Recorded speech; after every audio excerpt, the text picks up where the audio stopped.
해외에 나가면 한국 사람들만 착각하는 음식들이 있다고 해요. 사진 한번 볼까요? 누가 봐도 깍두기인데 사실은 칠리 파인애플이랍니다. 다음 사진 보시면 누가 봐도 배추김치인데 페스츄리 빵이에요.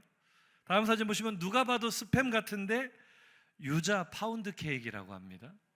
마지막 누가 봐도 카레라이스인데 망고 빙수라고 해요. 사람들은 참 많은 착각 속에 살아갑니다. 음식만 착각하는 게 아니라 남자와 여자 관계에서도 착각을 많이 하죠. 먼저 남자들의 착각 먼저 살펴볼까요? 남자들의 착각 첫 번째는요, 다 자기가 외모가 나 정도면 괜찮지라고 생각을 한다 그래요. 옆에 계신 우리 자매들은 참 기가 차다는 표정으로 웃고 계신데 남자들의 착각입니다. 두 번째로는요, 자신이 매우 자상하다고 착각을 한답니다. 우리 아내들 동의하십니까? 네, 착각이었습니다. 세 번째로요, 괜찮다고 하면 진짜 괜찮은 줄 아는 착각. 이거 심각하죠. 아내한테 여보 괜찮아서 괜찮아 하면은 남편들이요 절대 괜찮은 게 아닙니다. 아내의 말은 두 번, 세 번 걸러 들으시기 바랍니다. 괜찮다고 해도 두 번, 세 번 더 물어보시고 마음을 풀어주셔야지, 괜찮다고 해서 진짜 괜찮은 줄 알면은 그 다음이 괜찮지 않을 수 있어요. 마지막 남자들의 착각은요, 말로 표현하지 않아도 다 알 거라는 이런 착각. 우리 여성분들이 대답 한번 해보시죠. 말 안 하면 알아요, 몰라요? 인사합시다. 귀신도 몰라, 며느리도 몰라. 몰라요. 말 안 하면 몰라요. 자, 그러면 여자들도 착각하겠어요, 안 하겠어요? 여성들의 착각 첫 번째는요, 사람들이 다 자기를 쳐다본다고 인사합시다. 공주병 말기입니다. 다 자기를 쳐다본다고 생각해요. 두 번째 착각은요, 조금만 잘해주면 다 자기를 좋아하는 줄 알아요. 우리 남자들 함부로 잘해주지 마시기 바랍니다. 청년들 함부로 잘해주면 안 돼요. 세 번째 착각은요, 표현하지 않으면 자기를 사랑하지 않는다고 생각해요. 우리 남편들 행복하시죠? 피곤이라는 말이 나오려고 하다가 행복하신 줄 믿습니다. 자꾸 말해주세요. 저는 매일매일 사랑한다고 말해줍니다. 말해주지 않으면 사랑하지 않는다고 착각하기 때문이죠. 마지막 착각은요, 이 연애 혹은 결혼 생활이 나만 힘들다고 생각해요. 나만 힘들다고. 우리 다 같이 인사합시다. 반대쪽도 힘듭니다.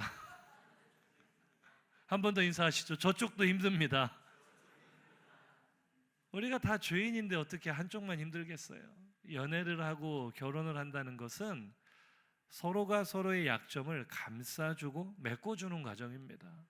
내가 얻으려는 것보다 주려는 것이 사랑이고 가정인 줄로 믿습니다. 이제 5월이 오늘 마지막 날이네요. 5월 가정의 날이 지나가고 있는데 계속해서 행복한 가정 되시기를 주의 이름으로 축복합니다. 오늘 사실 말씀을 준비하면서 어떻게 말씀을 전할까 고민하다가 성령님이 주신 지혜는요, 이 착각이라는 주제로 이 본문을 좀 보려 그래요. 우리가 사람 관계에서만 착각을 하는 게 아니라 하나님이 행하시는 일을 바라볼 때도 너무나 많은 착각과 오해가 있다는 것이죠. 오늘 본문은 우리가 잘 아는 노아의 홍수, 교회 안 다니는 사람들도 다 노아하면 떠올리는 홍수 이야기입니다. 이 홍수를 바라볼 때 정말 많은 오해와 착각들이 있는 것 같습니다. 그래서 한 가지씩 그 착각들을 중심으로 오늘 본문을 한번 풀어가기를 원하는데요. 첫 번째 착각은 왜 고쳐서 쓰지 않으셨을까입니다. 그러니까 좀 그렇잖아요. 하나님께서 어차피 홍수로 싹 쓸어버릴 거라면 애초에 왜 그렇게 창조를 하셨을까? 그렇게 한꺼번에 싹 리셋하기보다는 좀 고쳐서 좀 회복시켜서 쓸 수는 없었을까? 자, 오늘 본문을 보기 앞서 창세기 4장 23절 이하를 보시면 우리가 지난주 가인의 죄를 봤잖아요. 아담의 처음 죄는 불순종이었는데 이게 딱 한 대를 넘어가 가인 아들 때에 가니까 이게 살인죄로 확장이 되고 하나님 앞에 거짓말로 뻔뻔하게 자기의 의롭지 않으면서 의로운 척하는 이런 거짓의 죄로 드러나게 됐죠. 이 죄가 몇 대 더 내려갔을 때 가인의 자손들 중에는 라멕이라는 사람이 이렇게 말합니다. 자기 아내들에게 노래를 지어 부르는 거예요. 근데 그 노래의 내용이 뭔가 들어봤더니 아무것도 아는 일을 가지고, 오늘로 말하자면 길을 지나가다가 어떤 젊은 청년하고 몸이 부딪혔는데 그 몸이 부딪힌 걸로 그 청년을 죽였다는 거예요. 아무 일도 아닌 것으로 사람을 죽여놓고 그것을 자랑하는 정도, 이 정도로 죄가 걷잡을 수 없이 깊어지고 넓어진 상태가 이 본문의 시대였습니다. 그렇게 사람을 죽여놓고도 마지막 24절을 보면 이 라멕이 뭐라고 합니까? 그래서 어쩔 건데, 가인도 사람 죽였잖아. 우리 조상 가인이 사람을 죽였을 때 하나님이 괜찮다고 하셨다는 거예요. 전혀 하나님의 의도와 상관없이 하나님의 말씀을 왜곡하기 시작하죠. 가인에게 복수하면 벌을 7배 받는다고 했어. 나는 가인보다 사람을 더 많이 죽였으니까 나에게 복수하면 벌을 77배를 받을 거야. 아주 하나님의 말씀을 조롱하며 대적하는 자리까지 인간의 죄는 걷잡을 수 없을 만큼 커져버렸어요. 그 결과 그 땅이 어떻게 됐습니까? 창세기 6장 4절을 보면 네피림이라는 사람들이 나오죠. 그러니까 우리가 역사의 흐름을 보면은 가인의 후손들이 훨씬 더 빠르게 번성하고 확장하게 됐습니다.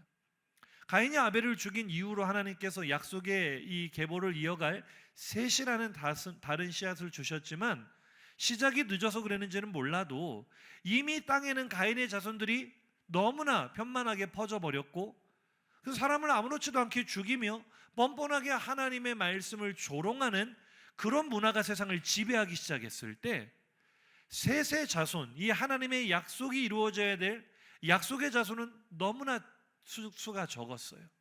너무나 마이너 리그였죠. 그래서 이 셋의 자손들이 이제는 가인의 자손들을 동경하기 시작합니다. 가인의 자손들이 만들어 놓은 문화를 자기들도 따라하고 싶어 합니다. 그래서 서로 결혼을 하기 시작했어요.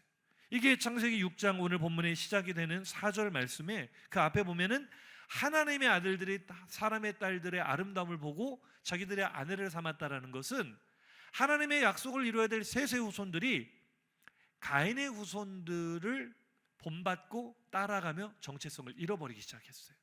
그 결과 나타난 자손들이 바로 네피림이라는 거인족들이었는데, 이 네피림이라는 단어는 히브리어 나팔, 넘어뜨리다 혹은 떨어지다라는 의미를 가지고 있는 나팔이라는 단어에서 나온 용어입니다. 네피림. 그러니까 네피림은 뭐예요? 경건한 사람들을 넘어뜨리는 유혹의 대상이었고, 하나님으로부터 너무나 멀어져 자기 욕망대로 살아가는 타락한 인물들의 대명사가 바로 네피림이었다는 거예요. 그런데 성경은 그들이 고대의 용사였다, 명성이 있는 사람들이었다, 그 시대에 잘 나가는 사람들이었다라고 말을 합니다. 그러니 네피림을 바라볼 때마다 저 집은 가인의 후손들하고 결혼해서 네피림을 낳았대, 그 집 아들이 잘 나간대 하니까 이 그나마도 소수가 남았던 약속의 사람들마저도 전부 다 너나 할 거 없이 앞다투어 가인의 후손들과 결혼을 해서 나도 네피림을 낳아야겠다, 이게 인생의 목적이 돼버린 거예요. 타락해버렸습니다. 유혹을 받아 넘어져 버렸습니다. 그렇게 세상은 완전히 부패화가 되었죠. 라멕처럼 아무렇지도 않게 사람을 죽이며 하나님을 조롱하는 사람들이 세상에 가득하게 되었습니다. 이 죄악의 근원이 어디 있느냐? 예레미야 17장 9절에 보면 만물이 부패하고 거짓되었는데 그보다 더 거짓되고 부패한 건 사람의 마음이라고 말합니다. 사람의 마음 속에 있는 죄가, 그 더러운 죄가 세상을 망가뜨려 버린 것인데, 자, 원래의 질문이죠. 하나님 좀 고쳐서 쓸 수는 없습니까? 그렇게 죄로 물들어 버렸다고 해도 고쳐서 쓰면 안 되겠습니까? 우리 새가족반 2주차에 배우는 건데요, 죄가 그냥 내 몸에 붙어있는 정도라면 칼로 잘라버리면 될 거예요. 내가 얹고 있는 짐 정도라면 그냥 내려놓으면 될 거예요. 문제는 죄의 속성이 어떠한가라고 보면 구스인이 그의 피부를 희게 할 수 있냐. 구스인은 오늘로 말하면 아프리카 흑인들을 말하는 겁니다. 표범이 그 반점을 변하게 할 수 있느냐. 흑인이 열심히 씻어서 그 피부가 하얘질 수 있다면, 표범이 열심히 씻어서 자기 몸의 반점이 없어질 수 있다면 너희들도 죄를 없앨 수 있을 것이다. 너희들도 선을 행할 수 있을 것이다. 역설적인 표현이죠. 절대로 바뀔 가능성이 없다라는 것. 칼빈은 이것을 인간의 전적 타락이라 했습니다. 죄가 인간의 몸에 붙어있는 정도가 아니라 우리의 머리부터 발끝까지 모든 인격까지 완전히 오염시켜버려서 죄와 우리라는 존재를 분리할 수 없는 상태, 이것이 아담 이후에 이 땅을 살아간 우리 모두의 상태라는 거예요. 인사하시죠. 고칠 가능성이 없습니다. 어느 정도라고 보면, 좀 예를 들어 보면은요, 어떤 사람이 우리나라에서 참 보기 힘든 차를 봤다고 해서 무슨 차를 봤는가 하고 사진을 봤더니요, 저런 차였어요. 테이프로 저렇게 이어붙여서 저게 과연 굴러는 갈까? 저 차를 고쳐서 타야 되겠습니까? 새로 사야 되겠습니까? 핸드폰은, 어떤 분은 핸드폰이요, 이미 죽었어야 될 핸드폰을 고무줄로 묶어가지고 저거 고쳐 쓸 수 있겠어요? 폐기해야 되겠어요? 어떤 분은 어릴 때부터 애착 인형을 하도 끌어안고 자가지고요, 형체를 알아볼 수 없게, 저 인형을 고쳐 쓸 수 있겠습니까? 버려야 되겠습니까? 이건 우스갯소리로 예를 들었지만 죄로 오염돼 버린 세상이 저보다 더 심한 거예요. 회생의 가능성이 없어요. 폐기 처분하는 거 말고는 답이 없는 상태. 하나님께서 고쳐 쓰시지 않으려고 한 것이 아니라 죄가 그렇게 무서운 겁니다. 죄가 오염시켜버린 것은, 오염시켜버린 사람과 세상은 절대로 고쳐 쓸 수 없는 줄로 믿습니다. 자, 그럼 그렇게 무서운 죄에 대해서 한번 생각을 해보자고요. 두 번째 착각입니다. 우리가 이런 질문을 하죠. 하나님, 사람이 타락할 줄 모르셔서 사람을 그렇게 죄에 넘어지는 존재로 지으셨습니까? 처음부터 사람을 죄 지을 가능성이 없는 상태로 만드셔야지. 죄가 그렇게 무섭게 사람을 오염시키고 세상을 망가뜨리는 것이라면 아예 죄가 들어올 가능성 자체를 막으셨으면 안 되는 겁니까? 라고 우리가 질문할 수 있어요. 전능하신 하나님에 대해 우리가 의구심을 품는 것이죠. 그런데 가만히 생각해 보면 이 질문 자체가 넌센스예요. 왜냐하면 하나님이 만약에 사람을 죄를 지을 수 없는 상태로 만드셨다라고 한다면 그 사람은 인격적인 존재겠어요? 기계적인 존재겠어요?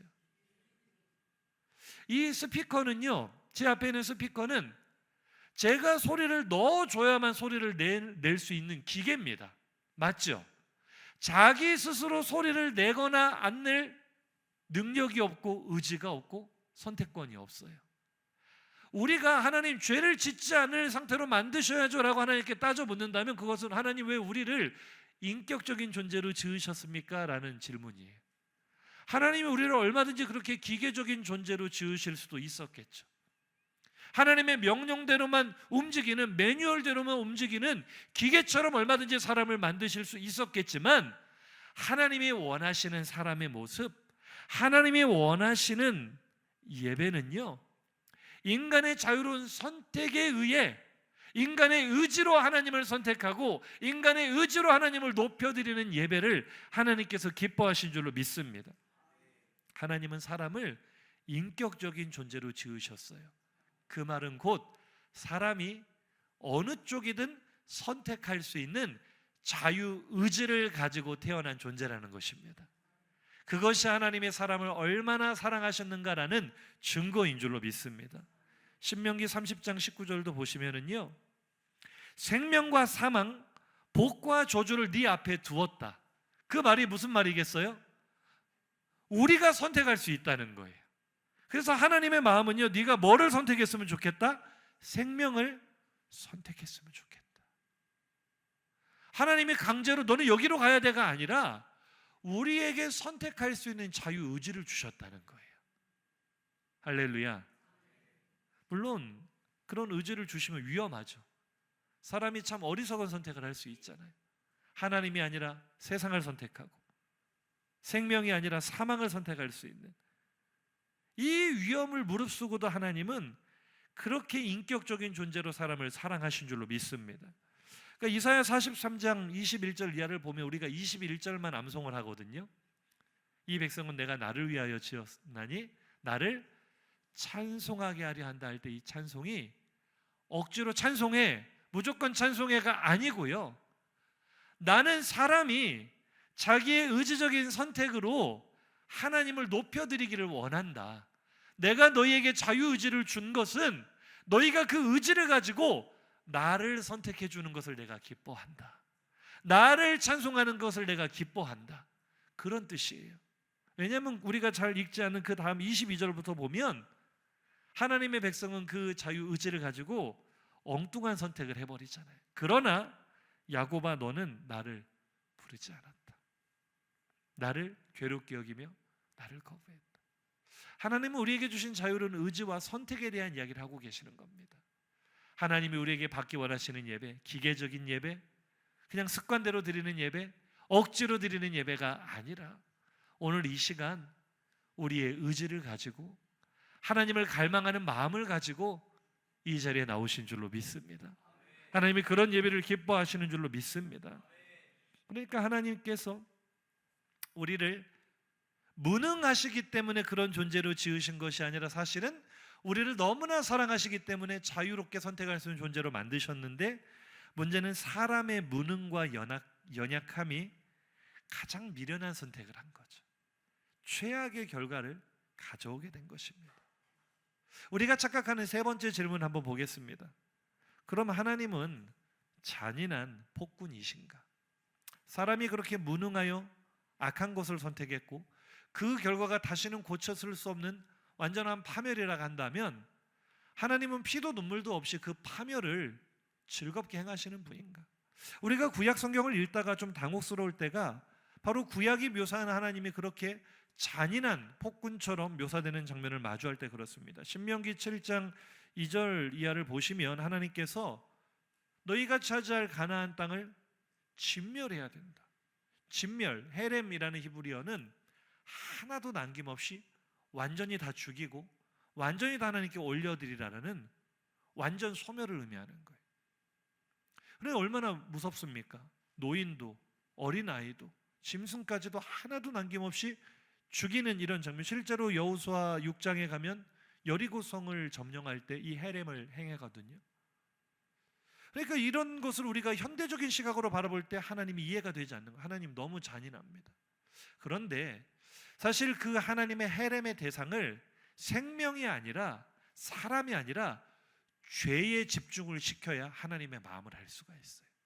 하나님이 진멸하기 원하는 것은 사람이 아니라 죄인 줄로 믿습니다. 하나님이 가장 싫어하시는 게 죄예요. 자비가 많으신 하나님이 절대로 눈꼽만큼도 용납하지 않는 것이 바로 죄입니다. 죄는 하나님 앞에 완전히 소멸되고 진멸될 수밖에 없는 하나님을 대적하는 가장 큰 대적이 바로 죄라는 것입니다. 문제는 그 죄가 누구 속에 있어요? 내 속에 있는 거예요. 그러니까 사탄이 처음에 우리 속에 죄를 넣어줄 때 작전이 그거였다니까요. 먹으면, 죄를 지으면 네가 하나님처럼 될 거야 하는 완전히 거짓말이죠. 자기가 하나님처럼 되려고 하다가 제일 저주받은 지옥 가는 존재로 떨어진 거 아닙니까? 그러니까 이 사람에게 죄를 준다는 것은 너도 먹으면 나처럼 떨어지게 될 거야. 그게 네피림 아니에요? 떨어진 사람들. 너도 이거 먹으면, 죄를 지으면 지옥으로 끌려가게 될 거야. 이게 하나님의 공의입니다. 바꿀 수 없는 하나님의 법이에요. 죄는 소멸 말고는 다른 운명이 없습니다. 죄는 심판 외에는 다른 결과가 없는 줄로 믿습니다. 우리가 암 수술을 할 때 암세포도 생명이니까 조금은 살도록 남겨놔야 돼요? 완전히 잘라내야 돼요? 그게 하나님의 헤렘이에요. 그게 하나님의 진멸이에요. 죄에 대해서는 조금도 하나님 용납하지 않으세요. 아주 단호하십니다. 그리고 그들을 진멸하기 전에 이미 수백 년 동안 기회를 주셨어요. 자기 백성은 이집트에서 430년 노예 생활을 하며 고통 중에 울부짖어도 하나님은 그들의 죄가 차고 넘칠 때까지 기회를 주셨어요. 지금 우리도 마찬가지예요. 구약이 하나님이 잔인한 게 아니라 하나님의 공의가 그렇게 정확한 것입니다. 오늘 우리에게도 회개할 기회를 주십니다. 그 기회를 놓쳐버리면 아무리 교회를 열심히 오갔어도 우리는 하나님의 진노 앞에 심판을 받게 될 것입니다. 하나님은 죄를 그렇게 미워하시는 줄로 믿습니다. 오늘 본문이 마찬가지죠. 6장 7절을 보시면 내가 창조한 사람을 내가 지면에서 쓸어버릴 것이다. 사람뿐만 아니라 가축과 모든 짐승까지 쓸어버릴 것이다. 하나님이 하나님의 공의를 선포하십니다. 심판을 선포하십니다. 이것은 사람을 쓸어버리겠다는 거예요? 죄를 쓸어버리겠다는 거예요? 하나님의 의도는 죄예요. 죄. 하나님의 타겟은 죄예요. 내가 죄를 지면에서 쓸어버려야 되겠다. 그런데 문제는 죄를 누가 지었어요? 내가 지었어요. 내가 죄와 함께 쓸려가는 겁니다. 죄 때문에 우리 인생이 쓸려져 가는 겁니다. 죄 때문에 세상에 쓸려져 가는 겁니다. 죄의 삭시 사망이라는 것은 바로 하나님의 공의에 근거한 진리인 줄로 믿습니다. 하나님이 우리를 사랑하시죠. 정말 우리를 사랑하시지만 그렇다고 해서 우리 안에 있는 죄를 용납하시지는 않으세요. 죄 때문에 우리는 사망으로 쓸려갑니다. 그게 하나님의 공의라는 거예요. 그러면 하나님은 공의로운 분이신데 그렇게 심판을 행하실 때 속 시원하다라고 여기시는가? 마땅하다라고 여기시는가? 5절 6절 본문 읽어보겠습니다. 시작. 여호와께서 사람의 죄악이 세상에 가득함과 그의 마음으로 생각하는 모든 계획이 항상 악할 뿐임을 보시고 땅 위에 사람 지으셨음을 한탄하사 마음에 근심하시고. 아멘. 히브리어 원문에 원형으로 제가 그냥 기록을 해놨는데요, 나함이라는 단어는요 탄식하며 한숨을 내쉬는 모습이고요, 아짜부라는 단어는 고통과 슬픔을 당하는 모습을 의미하는 단어입니다. 이 단어들을 전혀 어울리지 않게 하나님께 썼어요. 하나님께서 탄식하며 한숨을 내쉬고 하나님께서 마음이 괴로워 고통을 받으셨다. 왜요? 우리를 너무나 사랑하시고 우리와 함께하기를 원하시지만 우리 속에 있는 죄 때문에 하나님의 공의의 심판을 행하실 수밖에 없는 하나님의 마음. 어떻게 하나님이 근심하시고 탄식하시고 괴로워하시겠어요? 불가능하죠. 그러나 인간의 언어로 다 표현할 수 없는 하나님의 마음을 조금이라도 비슷하게 표현한다면 인간이 말하는 탄식과 슬픔이 하나님 마음에 있었다는 것. 마땅히 행할 심판이지만 하나님의 마음은 너무나 슬프고 괴로우셨어요. 지금도 그렇습니다. 지금도 하나님의 마음을 가장 아프게 하는 것은 바로 내 안에 있는 죄입니다. 옆 사람과 이렇게 인사 나눌까요? 그대 안에 있는 죄가 하나님을 가장 슬프시게 합니다. 그런 찬양의 가사가 있었어요. 상상할 수 없는 그 비, 온 세상을 덮었던 그 홍수가 사실은 하나님의 눈물이었다고요. 얼마나 하나님의 마음이 아프셨을까? 마지막 본문을 바라본 우리의 착각입니다. 그러면 모두가 다 쓸려 나가는 하나님의 공의의 심판, 진노의 심판 앞에서 왜 노아만 살아남았느냐? 왜 노아와 그의 가족만 구원을 받았느냐? 자, 한번 대답해 보세요. 노아가 구원받은 이유가 무엇이라고 생각하십니까? 우리는 언뜻 그렇게 말합니다. 노아는 순종했으니까요. 이게 우리에게 일반적으로 가지고 있는 생각이에요. 사실 그래서 우리의 구원론이 흔들리고 구원의 확신이 흔들리는 게 바로 이런 해석 때문입니다. 다시 한번요, 내 생각과 같은지 다른지 한번 점검해 보세요. 노아가 왜 구원받았는가? 그 시대에 노아는 그 시대 사람들보다 조금이라도 나았으니까, 의로웠으니까, 하나님께 순종했습니까? 그렇게 생각하신 적이 있으신 분들은 아멘 해보시기 바랍니다. 자신 있게 하세요. 뭐 지금 채점하는 거 아니니까. 아멘. 아니, 저도 그렇게 받아들였어요. 우리 일반적으로 그렇게 받아들여요. 하나님께 순종하면 복 받고 하나님께 순종하면 구원 받는다. 옆 사람에게 인사합시다. 천만에 천만에요. 이게 맞는 말 같지만 사실은 완전히 성경의 진리와는 위배돼요. 노아가 의로워서 구원을 받았다면, 노아가 순종해서 구원을 받았다면 우리의 행위가 우리를 구원하는 거잖아요. 성경의 진리와 맞아요? 틀려요? 틀려요. 절대로 노아가 맞기는 맞는데 이게 순서가 좀 중요하거든요. 순서가 노아의 행위가 의로워서가 아니라 노아가 의인이어서 구원받은 건 맞는데요, 이제 이 모순입니다. 성경은 로마서 3장 먼저 창세기 6장 9절을 보면 노아를 어떻게 소개합니까? 의인이었다. 목사님 맞잖아요. 노아가 의인이잖아요. 그리고 하나님과 동행했다. 그러면 로마서 3장 10절 이하를 보면 성경은 뭐라고 말합니까? 의인은 하나도 없다. 전 지구를 다 훑어도 선을 행하는 사람은 하나도 없어요. 그럼 뭐예요? 노아는 사람이 아니었구나 이렇게 결론이 나야 됩니까? 의로운 사람은 한 사람도 없는데 노아는 구원받았단 말이죠.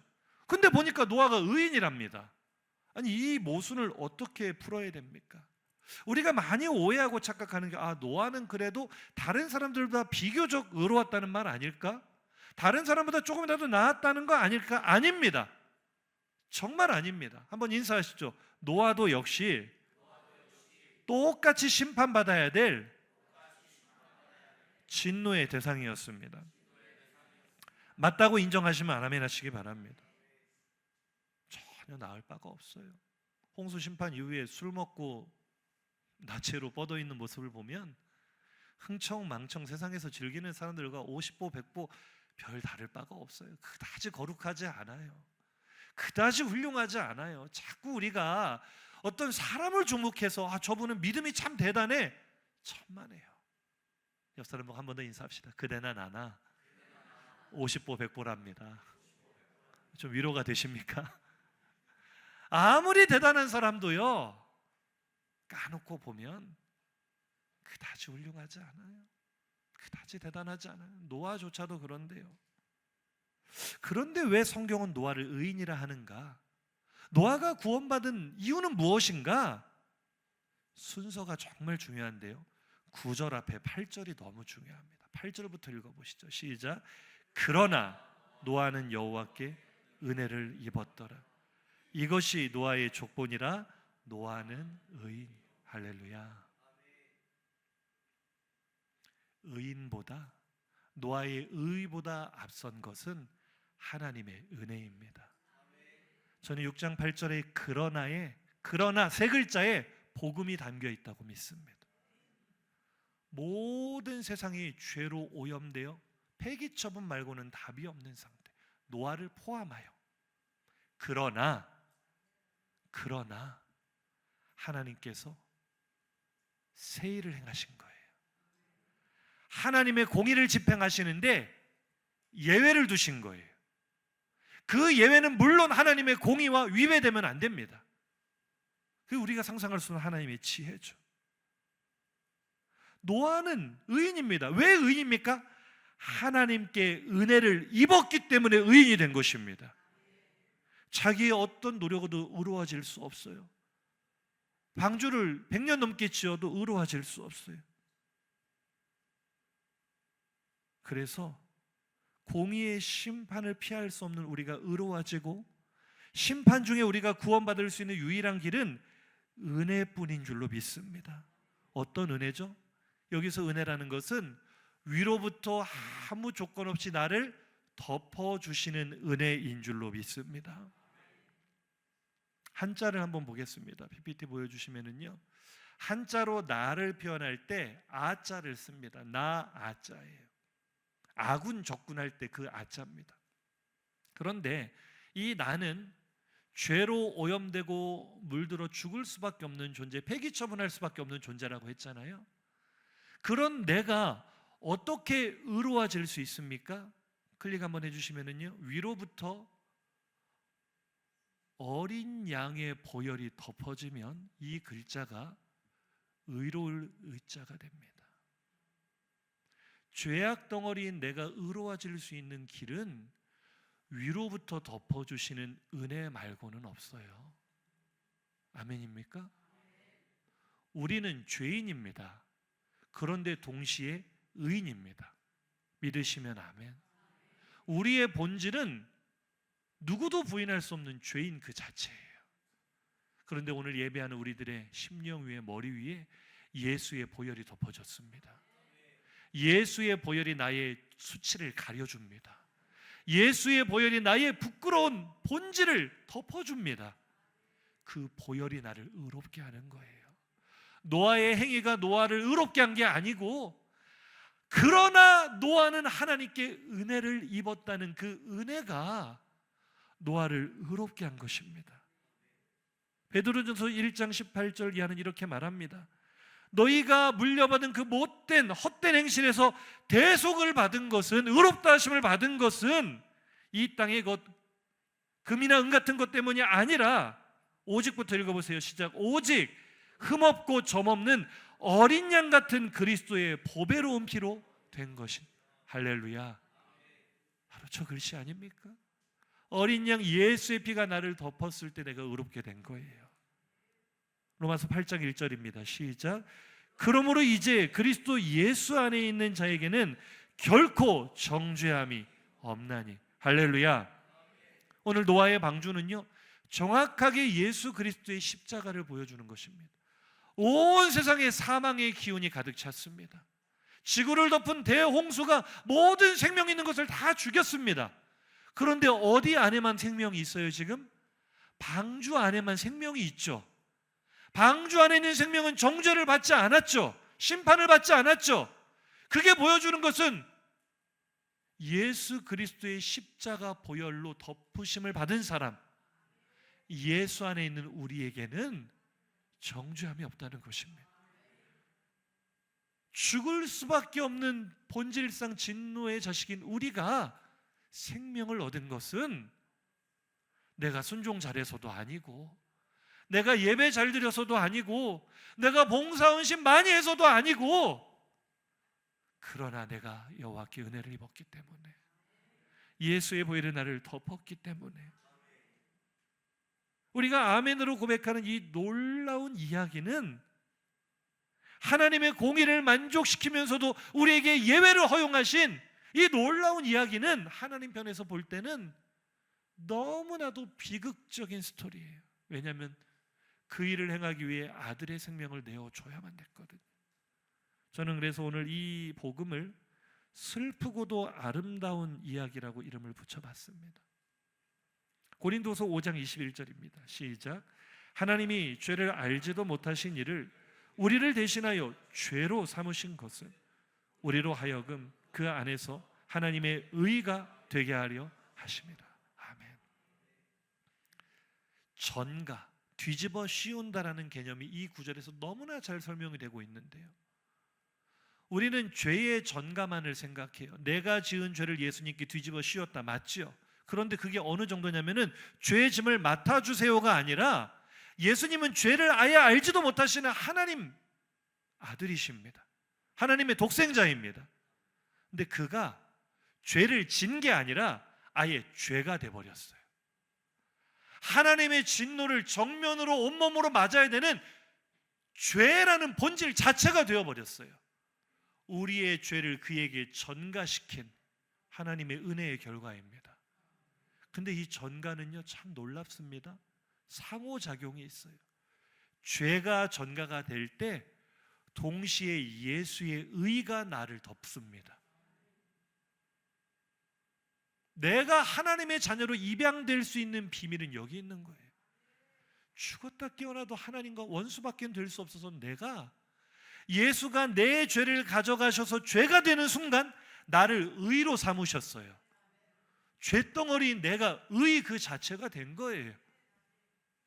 이 놀라운 복음을 이루기 위해 하나님은 자신의 생명과 같은 독생자를 내어주셨고, 너무나도 슬프고도 아름다운 이 이야기를, 이 복음을 통하여 우리가 구원받았음을 확신하게 된 줄로 믿습니다. 지금까지 많은 병원을 다녀보셨겠지만 기억에 남는 병원 이름이 혹시 있으십니까? 이런 병원 있어요. 심장내과인데요. 의미심장내과. 이런 병원 있습니다. 서울이 싫어 내려온 치과. 이런 병원도 있습니다. 땡큐베리 마취 통증의학과. 근데 저는 기억나는 그 병원 이름 중에 가장 인상적이었던 게요, 우리 동네 바른윤 의원 윤흥선 원장님이 참 친절해요. 그래서 항상 병원에 사람이 많습니다. 가면 1시간은 기다려야 돼요. 그냥 시간을 보내는 게 아까워서 그냥 옆에 있는 책도 보다가 벽에 붙어있는 의사 양력 경력을 보다가 깜짝 놀란 게요, 전에 근무하셨던 병원이 이름이 슬프도록 아름다운 피부과래. 슬프도록 이름이 참 특이하잖아요. 그래서 제가 로드뷰를 찾아봤더니 진짜 있어요, 부산에. 슬프도록 아름다운 피부과인데 제가 왜 저 이름인지 알았어요. 성형외과를 같이 하더라고요, 성형외과를. 그러니까 이런 거잖아요. 거울을 보면 슬픈데 병원에 가면 아름다워진다는, 그게 아닌가 싶습니다. 슬프도록 아름다운. 착각을 걷어내 버리니까요, 노아의 방주가 들려주는 복음이 들립니다. 참 슬프도록 아름다운 이야기입니다. 그러니까 어떻게 보면 그리스도의 삶이라는 것도 슬프거든요. 노아가 방주를 그 오랫동안 지을 때 얼마나 사람들에게 많은 조롱과 멸시를 당했겠어요? 얼마나 외로웠겠어요? 슬프죠. 우리가 이 땅에 하나님의 자녀로 산다는 것도 때로는 그렇게 슬픈 일이 많습니다. 세상에서 무시당하고 소외당하고 내 것을 많이 손해볼 때도 있죠. 그러나 그것은 슬프지만 그만큼 아름다운 일인 줄로 믿습니다. 내가 들은 복음이 슬프도록 아름다운 복음이기 때문에 노아는 묵묵히 방주를 지으면서도 기뻐했을 것입니다. 오늘 이 땅을 살아가는 우리도 그렇게 살아가기를 축복합니다. 슬픔을 딛고 교회를 일으키십시오. 삶의 자리에서 하나님의 나라를 확장해 나가시기를 바랍니다. 슬픔을 딛고 우리가 그렇게 하나님의 자녀로 살아갈 때 죄인을 구원하시는 하나님의 가장 아름다운 이야기가 펼쳐지며 우리가 주인공이 될 줄로 믿습니다. 이번 한 주간도 그렇게 슬프도록 아름다운 복음에 합당한 삶을 사시기를 주의 이름으로 축복합니다. 우리 들은 말씀을 생각하며 결단의 찬양을 하나님께 나아갑니다. 한번 이렇게 인사하겠습니다. 복음은 슬프도록 아름다운 이야기입니다. 오늘 좀 생소한 찬양일 수 있는데요, 저도 좀 생소합니다. 그런데 계속 설교 준비하면서 찬양을 듣는데 왜 이렇게 눈물이 나는지 모르겠어요. 이 찬양의 가사가 바로 복음입니다. 나를 덮으신 그 은혜, 방주에 나를 태우신 그 은혜, 너무나 슬프지만 우리를 구원하신 너무나 아름다운 그 이야기, 그 복음의 은혜 받으시며 이 찬양으로 우리의 마음을 고백하겠습니다.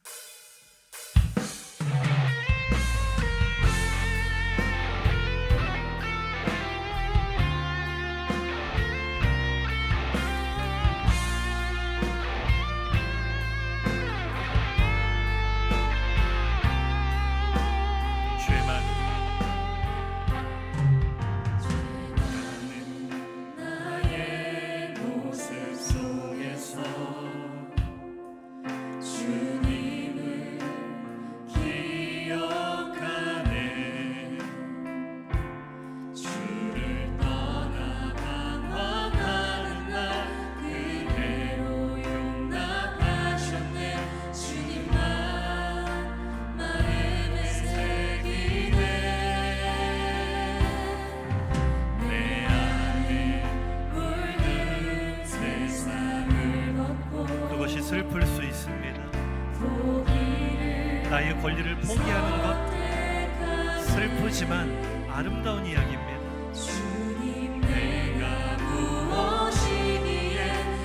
우리 주님께서 먼저 슬프도록 아름다운 복음을 삶으로 우리에게 들려주셨습니다. 고백할까요? 나를 묶는 죄가 더 이상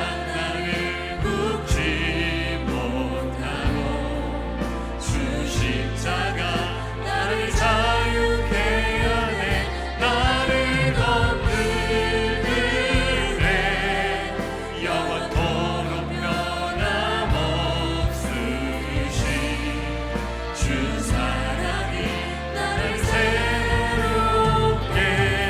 처음부터 가사를 생각하며 다시 한번 고백합시다. 죄 많은 나의 모습 속에서 주님을 기억하네. 주님이 행하신 일을 기억하세요. 주를 떠나가는 날 그대로 용납하셨네. 주님만 마음에 새기네. 내 안에 물든 세상을 덮고 본인을 그렇게 살기를 결단하십니까? 주님 내가 무엇이기에 자신을 버리셨는지 거룩한 주님 난 섬기네. 나를 묻는 죄가 더 이상 나를 묻지. 예수의 보혈이 주신 자가 나를 자유케 하네. 나를 돕는 은혜 영원토록 변함없으신 주 사랑이 나를. 목소리 높여 고백합시다. 목소리 높여. 나를 먹는 죄가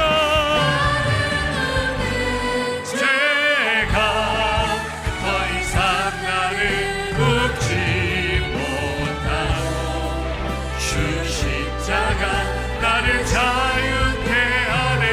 나를 돕는 정죄함이 없으니 죄인을 의인 삼아주신 예수의 보혈을 찬양하며 우리 그 사랑으로 더 가까이 나아갑시다.